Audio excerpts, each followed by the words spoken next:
Welcome to AI for the Average Joe, episode 8. Erica and Hayley here from Quantum Rise.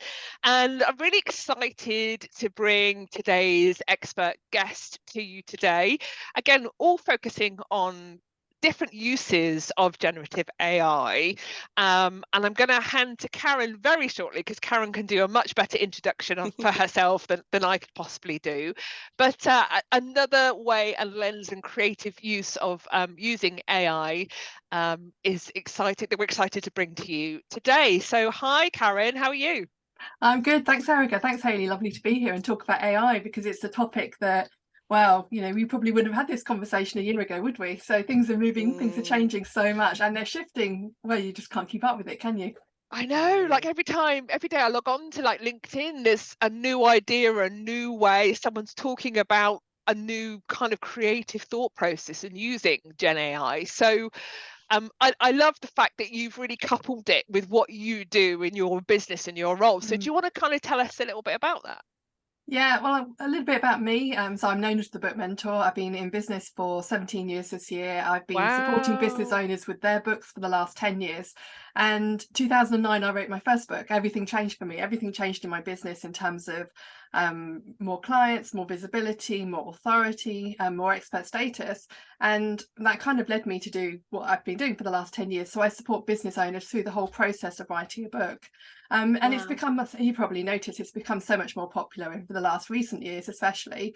Anyone who wants to be anyone, is writing a book, and Yes. it seems to be the in thing to do. But I also think too many people make it complicated when it doesn't have to. It doesn't have to be complicated, and AI is a help and a hindrance in that area. So yeah, should I tell you Okay. how I got into AI? Yeah, please. Yeah, do. Yeah. So I think it came into the forefront of my mind around about January time. I attended a couple of training courses on ChatGPT. First one and the one that I generally tend to use. There's another one I've started using recently.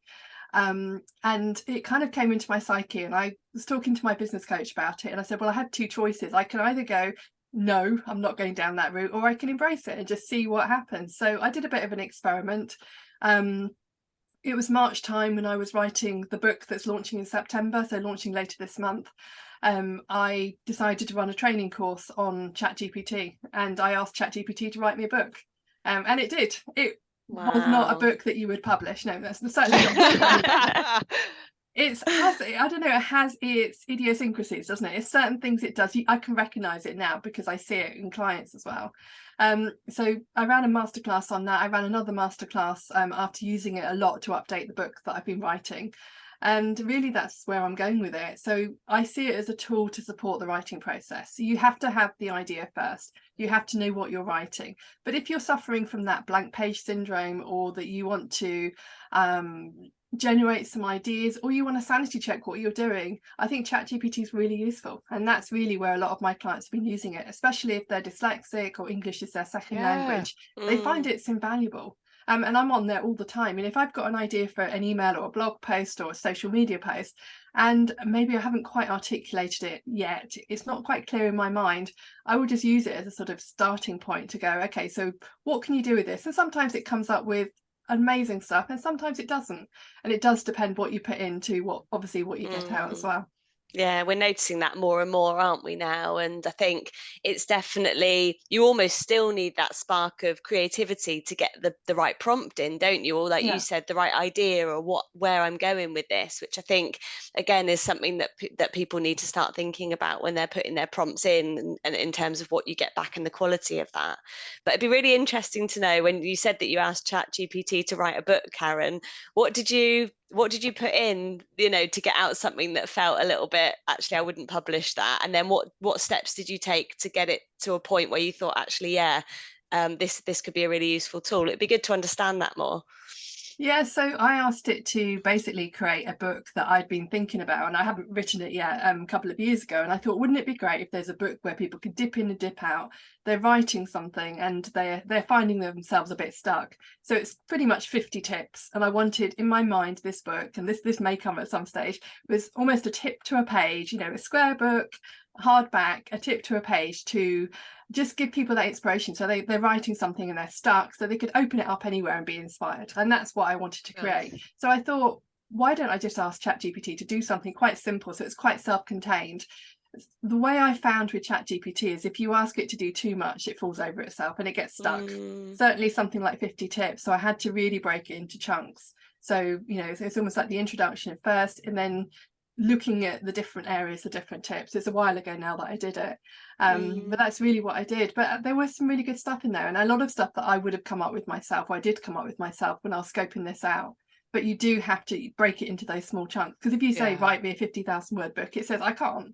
And actually something small like that, it can. And you know, I have got something that I could work with, I believe, anyway. You know, it does have a tendency of repeating itself. I don't know if you've noticed that as well.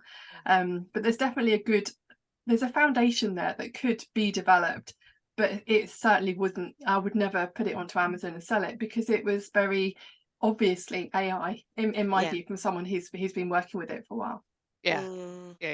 Hayley, you find that similar kind of challenge, don't you? That like the blank page is almost the barrier sometimes. But if there's enough to get started, that then kickstarts the creative process, doesn't it? Yeah, I almost just need, it's something that needs unlocking for me, and it could be 5 words would get me going on a blog post or a social post or something. But the blank page is a real thing for me, and I love talking to people like you, Karen, because it just makes me think, well, maybe I could write a book. You know, maybe there is, because my fixed mindset would just say, no way, that would take me years to get anywhere near it. So I think and the more people we're speaking to, the more we're hearing this.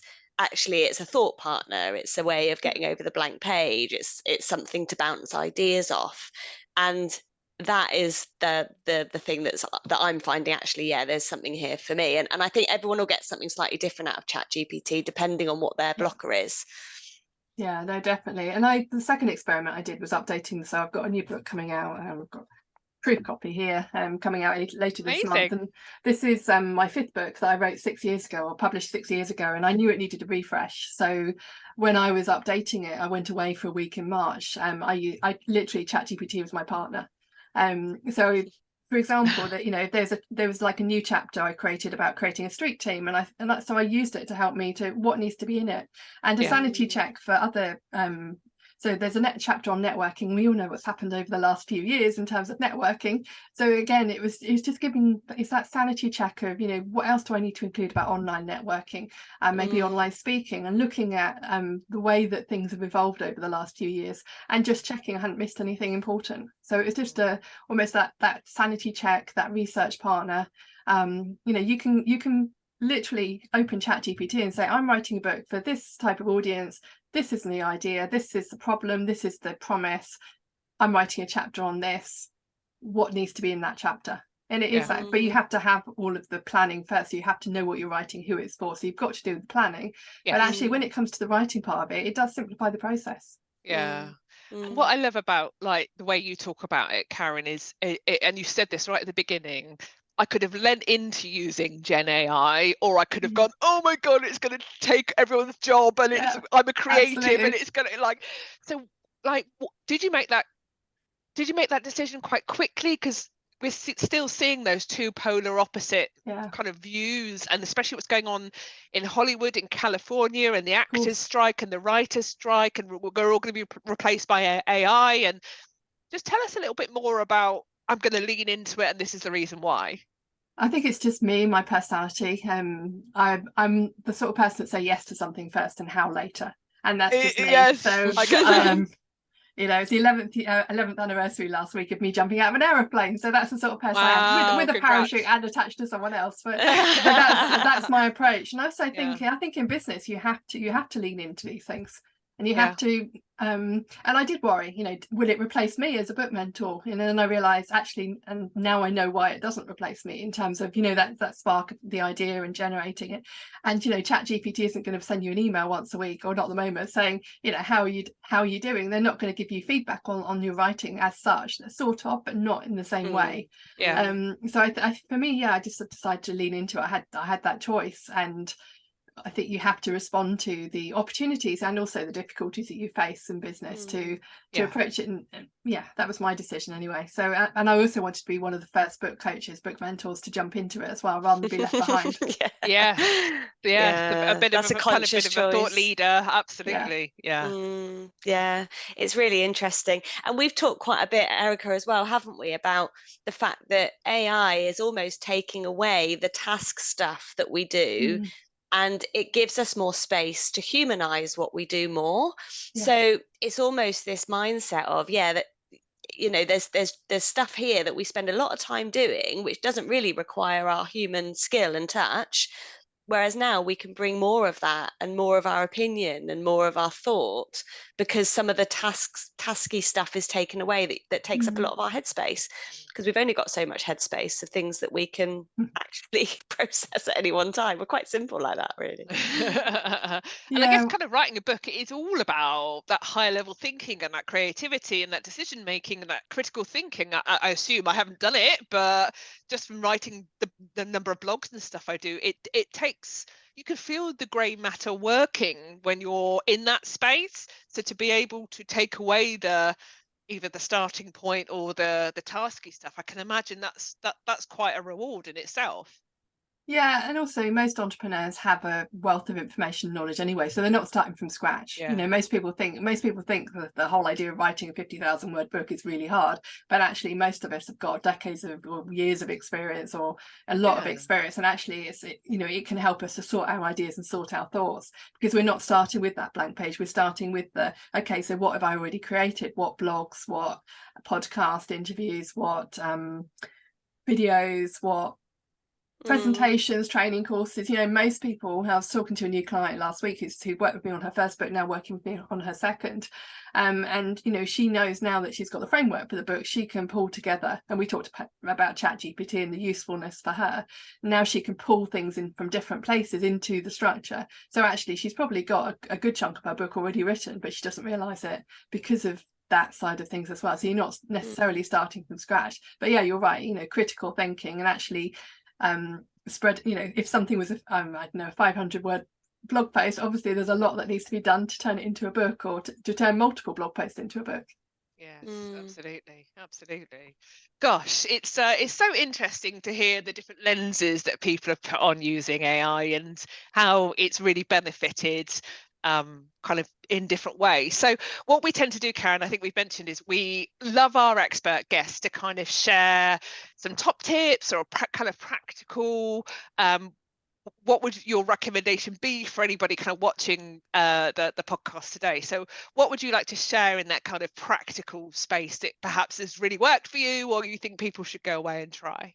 Well, I'd say don't be afraid to experiment, because at the end of the day, even if it provides you with a load of twaddle, you don't need to use it, do you? And then learn how to, what prompts you need to put in it, and just try it. I've also been using Cast Magic because I'm launching my podcast at the moment, so I've been using that to help create show notes and things like that. So don't be afraid just to play with these things, just to try things out and find what works and what doesn't work. So that's one of my tips. And obviously I'm sure other guests have mentioned this, is also be aware of red flags. That do not take what ChatGPT writes for you and publish it verbatim. You've got to put your own voice into it, you've got to put your own style, you've got to be mindful of, obviously, especially with a book, other people's copyright permissions, because it brings information from all sorts of places. You have to turn it into your own, and just be mindful, not just don't take it and just use it, because I can see it now. I know clients who are using it,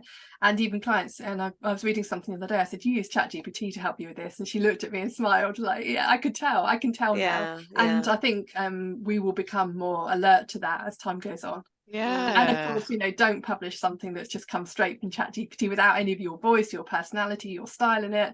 Just don't do it. But it's a really great tool. Just try it out, just test it, see what works. Yeah, and there's something here as well. It's that transition period, like you just said, Karen, you can tell now because you understand that you've been using it. And I think there's a transition period, isn't there, to get there? Because there's going to be a lot of people reading work that won't recognize ChatGPT yet. No. But obviously over time, the more it's used, the more it will become a language that people can read and know where it's come from, Mm. which is really something to think about, especially as we're starting to use it more to generate content. Yeah, Absolutely. no, absolutely. Great stuff. Great Yeah, shares, brilliant. Karen. Thank you you. so much. Karen, where can people contact you? Where can they get a copy of the book? How can people get in touch? Well, you can get hold of me via my website, which is librotas.com, Librotas. So Libro is in book, and then Libertas. So that's the combination of that's the etymology, the two words. So librotas.com. I'm all over socials. Book Marketing Made Simple, bookmarketingmadesimple.com. That comes out on the 28th of September, but it's all, we're getting there in terms of all of the kind of getting ready for the launch at the moment. Amazing. Exciting. Oh, well, good luck with it. Thank you. Congratulations on the book again. Well, the rework of the book, as it were. And thank you so much for joining us today. Thanks, Thank you very Karen. much. Thank you so much. Cheers.